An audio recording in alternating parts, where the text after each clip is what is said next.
Bonjour, ici Charles Desgagnes, pompier préventionniste pour le service de protection et d'intervention d'urgence de la municipalité de Saint-Félix-de-Val. Aujourd'hui, à la capsule prévention, on parle feu extérieur. On vous parlera des feux dans les foyers conformes et des feux à ciel ouvert. Depuis le mois de décembre, c'est près de 124 incendies qui ont été allumés à proximité de la forêt. 93 d'entre eux étaient causés par de la négligence. 94 hectares ont malheureusement été affectés.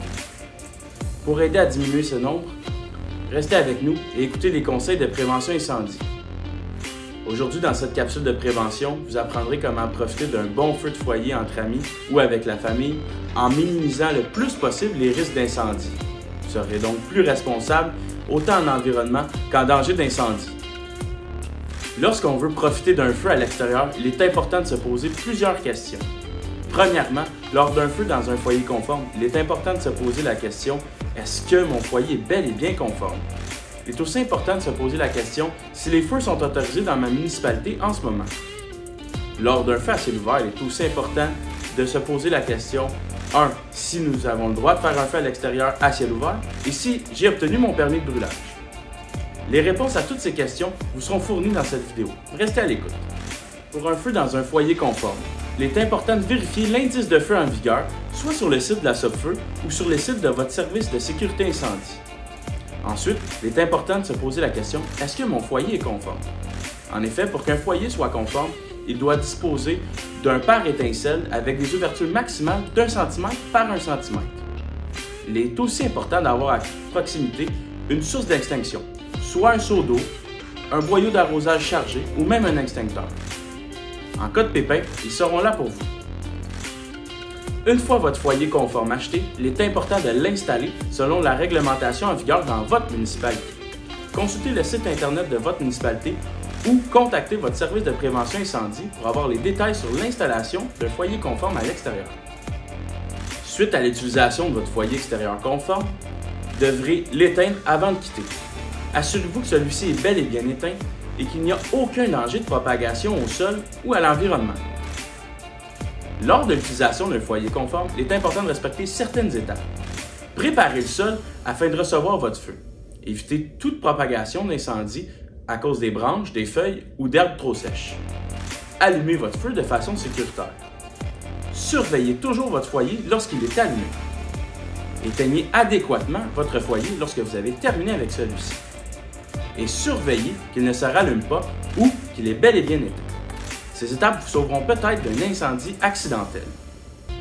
Un autre type de feu qu'on peut retrouver à l'extérieur sont les feux à ciel ouvert.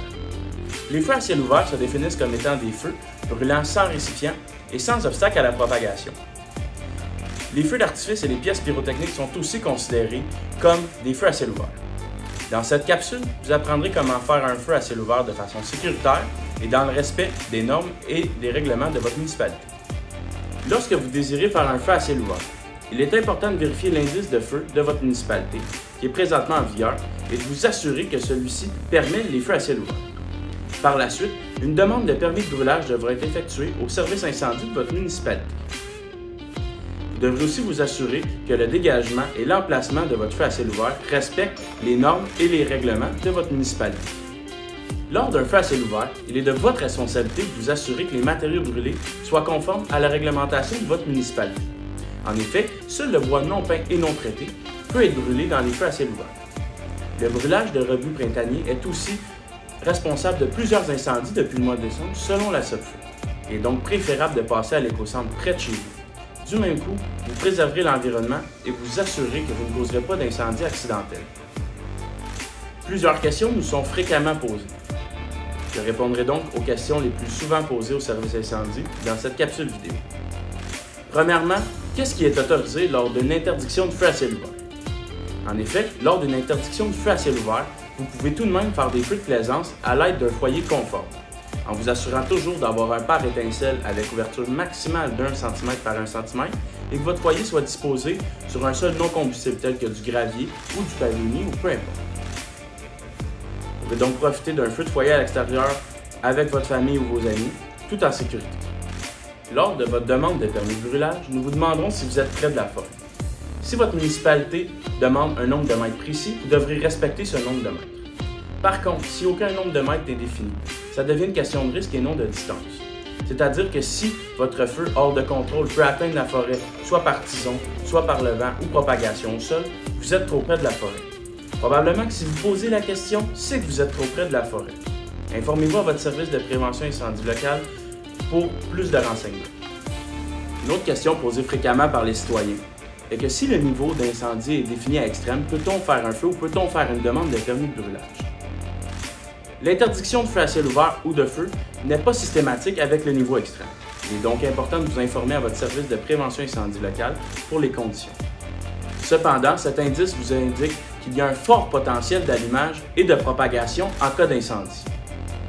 Il est donc de votre responsabilité d'éviter de faire tout feu en cas extrême et nous vous demandons votre collaboration. N'oubliez surtout pas qu'en cas de prévention incendie, le premier responsable, c'est vous. Alors aidez-nous à vous aider. En terminant, un dernier point que nous désirons aborder avec vous dans cette capsule est la sécurité en forêt.